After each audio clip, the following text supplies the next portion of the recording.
Hello everyone, I am from built it better. आज हम करेंगे सेकंड पार्ट और ये चैप्टर 7 का है फेयर प्ले। चैप्टर 1 की वीडियो भी मैंने अपलोड कर दी है, तो प्लीज़ ज़रूर देखना। आज हम करेंगे चैप्टर पार्ट 2। चलिए स्टार्ट करते हैं। The panchayat was held the same evening under an old banyan tree. तो पंचायत फिर बिठाई गई थी, ठीक है। उसी शाम पंचायत बिठाई गई थी। कहाँ पर? जो बरगद का पेड़ था उसके नीचे, पुराने बरगद के पेड़ के नीचे पंचायत बिठाई गई थी। Jumman stood up and said, Jumman खड़ा हुआ और कहा, the voice of the panch is the voice of God, कि पंच की आवाज़ भगवान की आवाज़ होती है। Let my aunt nominate the head panch. तो मेरी चाची को अपनी समझ से हेड पंच चुन ले, मतलब जिसको भी वो हेड पंच बनाना चाहती है उसको चुन ले। I will abide by her decision, तो मैं उनके फैसले से सहमत होऊंगा। The panch knows neither friend no enemy. पंच ना तो दुश्मन होता है और ना ही दोस्त होता है। What do you say to Algu Chaudhary? The old lady announce ने, जो चाची थी उन्होंने अनाउंस किया कि तुम क्या कहते हो Algu? Fine, replied Jumman, hiding his joy over his unexpected piece of luck. तो ठीक है, अपनी खुशी को छुपाते हुए, मतलब जुम्मन तो खुश हो गया था कि हाँ अलगू तो मेरा दोस्त है, वो तो मेरे ही फेवर में बोलेगा, और उसको प्रॉपर्टी भी मिल चुकी थी। तो उसने कहा ठीक है, मैं अपनी खुशी को, जो जुम्मन था वो अपनी खुशी को छुपाते हुए उसने कहा कि जिस चीज़ की उसको उम्मीद नहीं थी वो ही उसको मिल गई थी। उसी खुशी को छुपाते हुए वो कहता है, ठीक है चाची, you are aware of my friendship with Jumman, said Algu. Algu ने कहा कि चाची, आप मेरी और जुम्मन की दोस्ती से अवेयर तो हो ही। I know that, replied the aunt. Aunt ने बोला, हाँ मुझे पता है, बट आई ऑल्सो नो, लेकिन मुझे ये भी पता है that you will not kill your concern for the sake of friendship, लेकिन दोस्ती के खातिर तुम अपने ज़मीर को नहीं मारोगे। God lives in the heart of the panch, भगवान पंच के हार्ट में, दिल में निवास करते हैं, रहते हैं। And his voice is the voice of God, और उनकी आवाज़ ही भगवान की आवाज़ होती है। And the old lady explain her case.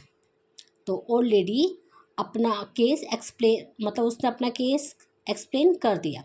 Jumman said Algu, Jumman Algu ने कहा, Jumman you and I R old friend. Algu ने कहा कि जुम्मन, तुम और मैं बहुत पुराने दोस्त हैं।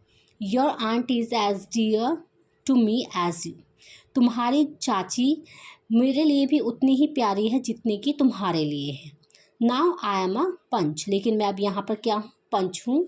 You and your aunt are equal before me, मेरे सामने तुम और तुम्हारी चाची बिल्कुल सेम है, इक्वल है। What have you to say in your defense? अब तुम अपने डिफेंस में क्या कहोगे? अब जुम्मन अपनी स्टोरी स्टार्ट करता है, वो बताता है अपने फेवर में जो जो होता है। 3 years ago बिगिन जुम्मन। अब जुम्मन स्टार्ट करता है कि 3 साल पहले my aunt transferred her property to me, मेरी आंट ने अपनी जो भी उनकी प्रॉपर्टी थी वो ट्रांसफ़र कर दी थी। I promised to support her as long as she lived, तो मैंने उनको प्रॉमिस किया था उनको सपोर्ट करने का कि जब तक जिएंगी तब तक मैं उनको पूरा सपोर्ट करूँगा, मैं उनको प्रॉमिस करता हूँ। I have done all I could, और मैंने जितना हो सकता था उतना मैंने अपनी तरफ से किया। There have been a couple of quarrel between my wife and her, but I can't stop it, मेरी वाइफ और चाची के बीच कुछ झगड़े होते ही रहते थे, लेकिन मैं इसे रोक नहीं सकता था। Now my aunt is claiming a monthly allowance from me. लेकिन अब मेरी जो चाची हैं मेरे से अब महीने का भत्ता चाहती हैं. दिस इज़ नॉट पॉसिबल, ये पॉसिबल नहीं है. That's all I have to say. अब मुझे जितना कहना था मैंने उतना कह दिया. Jumman was cross examine by Algu and others. अब जुम्मन को क्रॉस एग्जामिन किया गया, मतलब कि जुम्मन से अब क्वेश्चंस पूछे गए थे जो कि वहाँ पर जो और लोग बैठे हुए थे उन्होंने पूछे थे और अलगू ने भी पूछे. देन अलगू अनाउंस, फिर अलगू ने अनाउंस किया, we have gone to the matter carefully. हमने इस मैटर को बहुत अच्छे से सोचा समझा. नाउ इन आवर ओपिनियन, अब हमारी तरफ से जुम्मन मस्ट पे हिज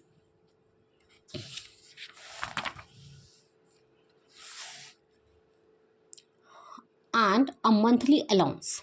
अब जुम्मन को क्या है ना, मंथली अलाउंस अपनी चाची को देना होगा, और else the property goes back to her. नहीं तो जो भी प्रॉपर्टी चाची ने दी थी जुम्मन को वो उनको वापस करनी होगी. Now the two friends were seldom seen together. अब जो दो दोस्त थे ना वो मुश्किल से ही कभी साथ में दिखाई देते थे. The bond of friendship between them was broken.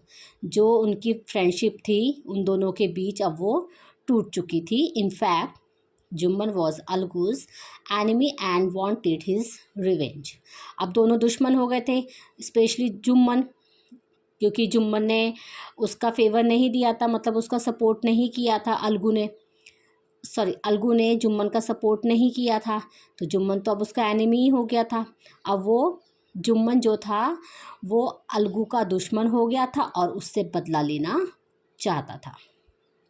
I hope ये सेकंड पार्ट भी सबको समझ आया होगा. तो प्लीज़ अगर मेरी वीडियो से थोड़ी भी हेल्प मिलती है तो please like share and subscribe ज़रूर करना.